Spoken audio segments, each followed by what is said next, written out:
my honor to introduce you next to our speaker, Jean Franzblau. Jean is both a speaker and a sex-positive educator. She teaches workshops on women's empowerment, on, I knew I was going to forget the next word, sexual esteem, and she has 18 years experience with the 12-step recovery program. She's here today to talk to us about the power of touch. Please welcome Jean.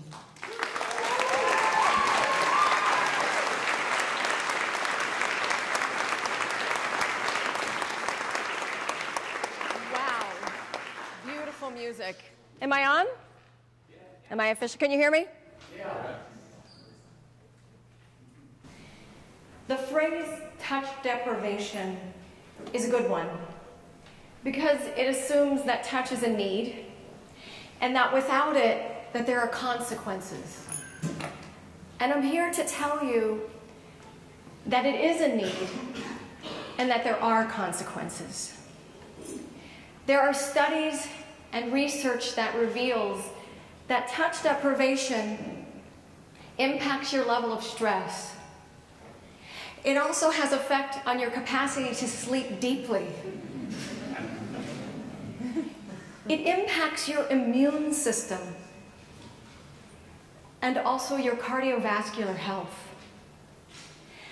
A baby who isn't touched in their baby years, their baby months, that means that their growth hormone is not stimulated for their growth. And so without touch, an infant cannot grow into a healthy kid.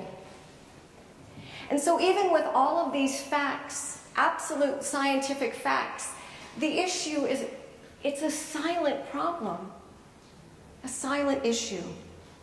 Many of us are touch deprived. And I say us because the U.S. Bureau of Labor Statistics tells us that over half of the people in the United States are single. That is a lot of people who have limited access to touch in their lives. And even people who are paired up, partnered up, and in marriages deal with touch deprivation. Perhaps you've heard of the concept or even felt it of an affectionless marriage. So happily we have friends, right? And so it could be, perhaps it's a happy ending because we have friends. Yet there was a study about how friends interact, like for example, in a cafe. And it was a study by Sidney Girard. So what he did is he watched people talking in cafes across the world. So he went to various locations and counted how many times that the individuals touched over the course of 60 minutes. What would you guess the answer is for England?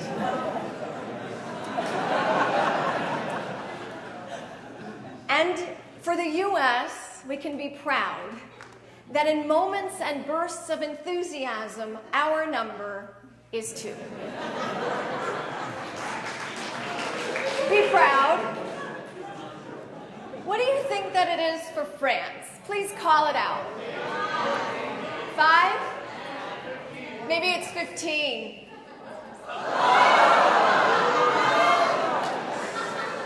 And this number really surprised me right here. Some people's needs for touch are taken care of without any effort. Perhaps they have a loving spouse who they get to snuggle with at night, or partner or lover. Perhaps they have children who need and give lots of hugs. Or maybe they live in Puerto Rico. But this isn't the case for everyone. In fact, there's a fellow who calls himself Juan. And he was very depressed. He had had a breakup. And he dragged himself to a party one night. And somebody he didn't know, somebody who was a stranger to him, gave him a hug. And I'm going to paraphrase what he said. He said it was the best thing that ever happened to him. He said he felt like a king. And he was so inspired by that one touch that he did something really unusual. And rather than explain it to you, I'd like to show you.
to like this video.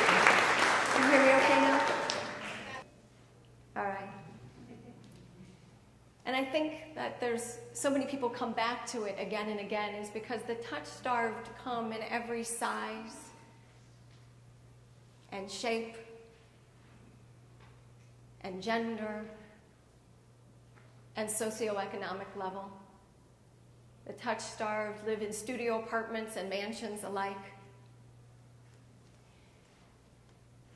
But that's why it's so great and inspiring when people come together, like here at Sunday Assembly.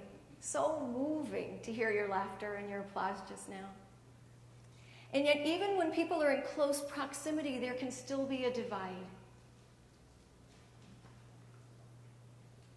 It's a silent problem.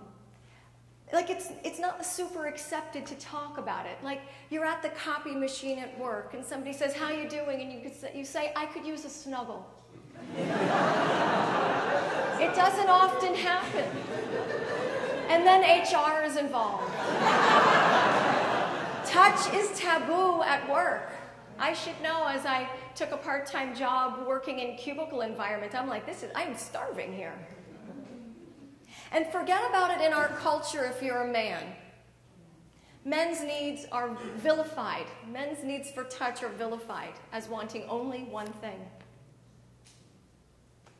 My name is Jean Franzblau, and one of the things that I do is cuddle, professionally. You might wonder how I came upon this unusual profession, and I'll tell you. For a good part of my early adult life, I was single, and I became extremely independent, which is wonderful. But there were also piercing moments of loneliness that I experienced. I remember one time I had a business trip to Honolulu, which seemed really glamorous, but inwardly I felt very lost. So much so that I found somebody. He was a military man who was on leave, and I took him hostage. I didn't realize it at the time, but in hindsight, that's what I was doing. I invited myself to join him for dinner. We had nothing to talk about at dinner. In fact, I was ignoring the fact that he was rude. He said this thing to me that I couldn't hear it, but I'll repeat it to you now. He made a comment that he figured I must have Jewish heritage because of the size of my nose. And so I ignored that because I had a goal, and I was going to meet my goal. And after a long time, I finally lured him up to my hotel room. And I had sex with him. And then finally, this was my moment. I said, "Let's spoon." And he said, "I won't do that." And I'm like, "What? Like, excuse me? I've devoted 5.5 hours to this enterprise." I was incredulous. I was humiliated. He said, "That's something that I would do with a girlfriend. I've got to go." And that's when I realized that I had some major needs for human touch that were not being fed, and that I had a belief that there was only one way for me to get it. And I'd like to give you my news. What I learned is that I was absolutely wrong. I had heard about these events.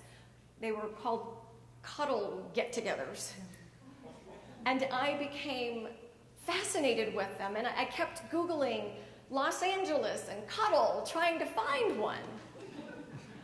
And then when finally I found my first one and attended, I was absolutely hooked. And then I began having events for myself called Cuddle Sanctuary. These are social events, and they're also workshops where no touch is required, but it's a place where touch is welcome and invited. And one of the things that we learn together is how to receive a no thank you with grace. So we receive rejection with grace, and we learn how to say no thank you if we're not wanting any kind of touch. And this has been a revolution for me and for many people who have attended. Now, some people here in the room have attended cuddle events of some sort, and you do not have to out yourself, of course. However, If you feel comfortable sharing, if you've ever attended an event like this, if you feel comfortable with that, would you please raise your hand so we can see who you are? All right, so it's not so uncommon. So what I'd love to do is give you an experience of what it's like at Cuddle Sanctuary. This is a non-touch experiment that we're about to have. I'm going to invite you, if you do not feel like doing this experiment, to just don't. In fact, I would say that observation and witnessing is participating. Are you agreeable to that? Okay. So here's what is going to happen. You're going to find somebody just right near you, behind you, in front of you, across the aisle. One is person number one. One person will say, may I practice this with you? May I give you a hug? And Brett will say, and I answer, thank you for taking care of yourself. And if you'll notice, there's an exclamation point. I say it with cheerfulness. I say it with gladness. Because there's nothing like receiving a hug from somebody who doesn't want to give it. Have you ever experienced that? Very unpleasant. Isn't it unpleasant when somebody gives you a hug and you weren't expecting it and you didn't want it? Right? So we ask for it. So please do that experiment right now. But before you begin, I got this beautiful artifact from Australia and I want to share it with you. The only reason I have that is because we're such a big group and this causes such interesting conversation that the whole thing, this whole talk might end right here. So you will hear that and you will know it's time to wrap up your conversation so we can finish. I have so many great things to share with you after this exercise begins.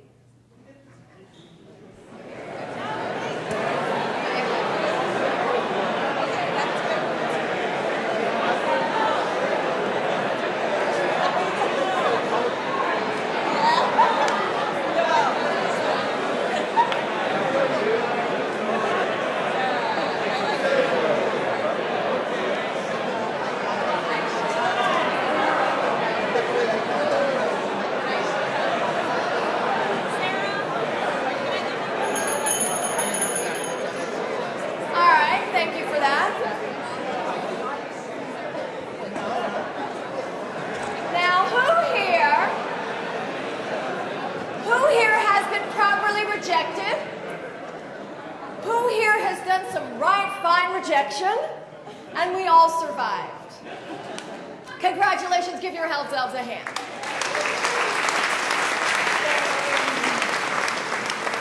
The boundaries, having these fantastic boundaries in place creates some incredible moments.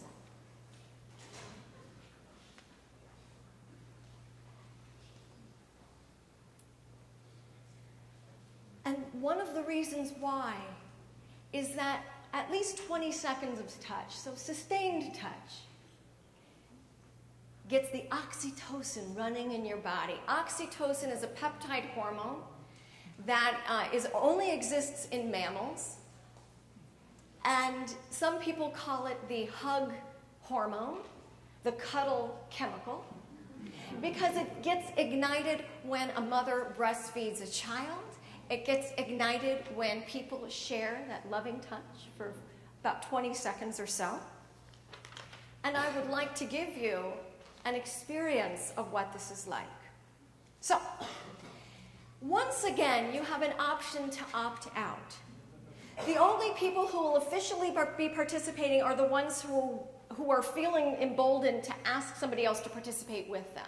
So, would you like to do this exercise with me? And some of you are going to say no, thank you, because you just don't. So remember, those of you who are doing the asking, to say thank you for taking care of yourself and then move on, okay? So once you find that partner, which ideally will take about 20, 30 seconds, this is where, so that was that's sort of intermediate work, even asking. What comes next is sort of intermediate advanced, which is you're going to negotiate something. Maybe you will negotiate something non-touch, which would be eye-gazing or a staring contest, just looking into each other's eyes. Look for the color of the person's eyes. And that's the whole experiment. Or perhaps you'll choose a handshake, or a high five, or a fist bump. All of those are great, and yet they might not ignite your oxytocin. So you can also choose to have a hug. Short hug is great. It won't ignite your oxytocin.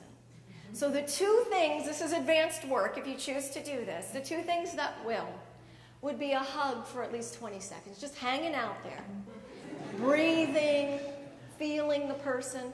Now, please keep this in mind, and I need you to raise your hand that you can comply with this. At any moment, thanks for complying before I even said it. Thank you. You're awesome. So, at any moment, you can change your mind.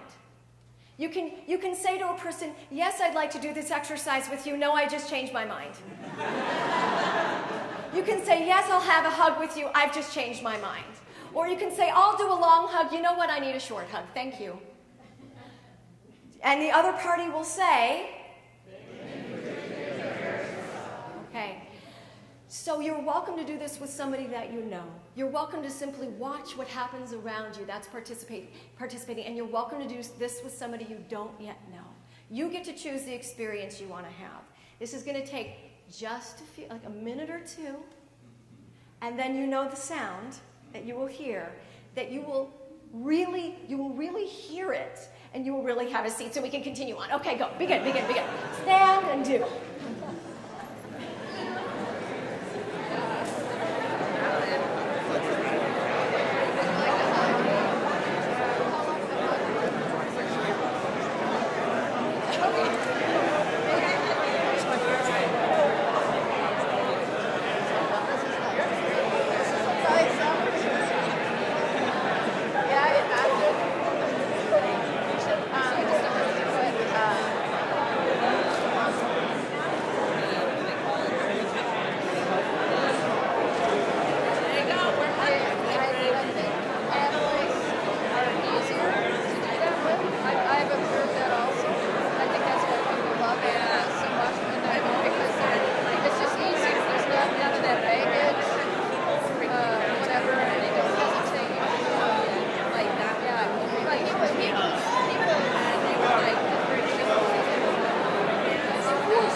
The end of this talk and beyond. If you're sitting next to somebody that you feel comfortable holding hands with their consent, please feel free to do so.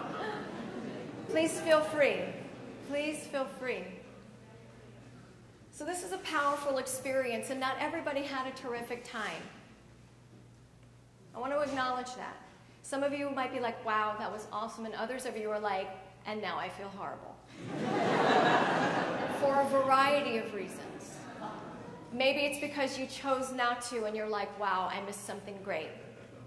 Or maybe you chose to and you said, wow, I said yes when I meant no. Thank you very much for acknowledging that for those who were like, This is one of the most challenging things in our group, and people, especially the first time they come to Cuddle Sanctuary, they say, wow, I don't know how to say no thank you. This is hard. And they go, I'm coming back. So it seems like it's a workshop and a social experience, and it's just like a Saturday night thing or a Wednesday night thing that you just do. But some people come back because it is a practice, and it's a communication practice that informs other areas of their lives. One guy said he attended, he goes, I just told my boss no thank you to an assignment recently. I'm like,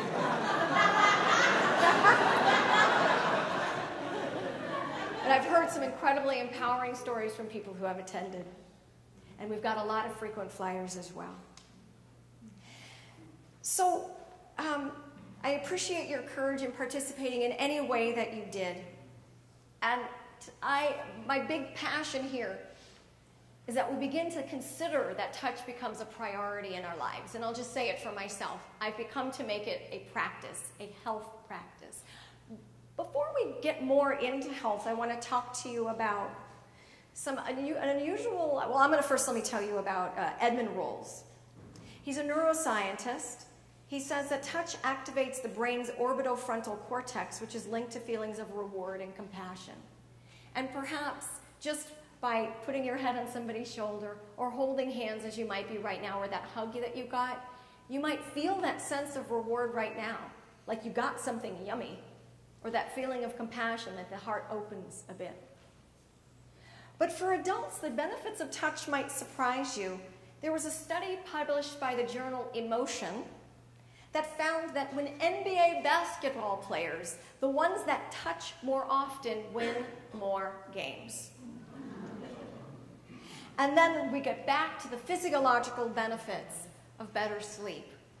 After Cuddle Sanctuary, I have a deeper sleep that I remember happening more when I was a child. That changed when I was an adult. It's just a more satisfying sleep. And I wake up with a feeling of wellness. Sort of, it's hard for me to explain. It's like all is well in my world, like I feel okay. It's sort of being a part of the human community in a way that I never really had words for, and I didn't know I was longing for, but I was. But back to the physiological things, yes, it impacts your cardiovascular health and wellness. It makes your immune system, it boosts the immune system. Do you hear the good news in all of us? There are many people here who are very health-oriented. Can you raise your hand if you pay attention to what you eat, or if you exercise regularly? And then there are other folks who raise their hands who are like, you know what, I know I should, but I don't really. I have such great news for you, because for all of us, for everybody in this room, you could choose to have more touch regularly in your life. You can make it that priority as an arsenal for your good health. You can improve your health by doing something fun, by doing something enjoyable, by feeling more connected to people in your community. This is fabulous news. And so, how can you get more touch in your life? And the answer is calendar it. Imagine what life would be like if on Monday you could look forward to exchanging a foot rub with a friend. And on Tuesday, you would know that you could have a hug. You've scheduled that hug during your lunch hour. And there's a new app that just came out. It was called Cuddler, C-U-D-D-L-R, and now it's basically, if you Google it, you'll find it, where you can find people who are looking for a cuddle nearby. It's new, so it's not perfect, but try it out. The more of us who do it, the more we'll be able to find each other. And what if on Wednesday night you can come to a cuddle, and then on Thursday you can have movie night with a friend, and you get my point that every day it's in there. And to help you, I'm here to help people. So to help you, I'd like you to know that if you enter the code SALA, do you guys say SALA? You can get $5 off, and we're going to have our very first free hugs event, just like it showed in that video, on 3rd Street Promenade on September 20th. We're meeting in front of a Chipotle at 5 p.m. So touch deprivation. I'm ready to let that go, to make that something that's part of my past. And I feel like we all have that opportunity to make a conscious choice to say no to that and yes to more healthy human touch. Thank you.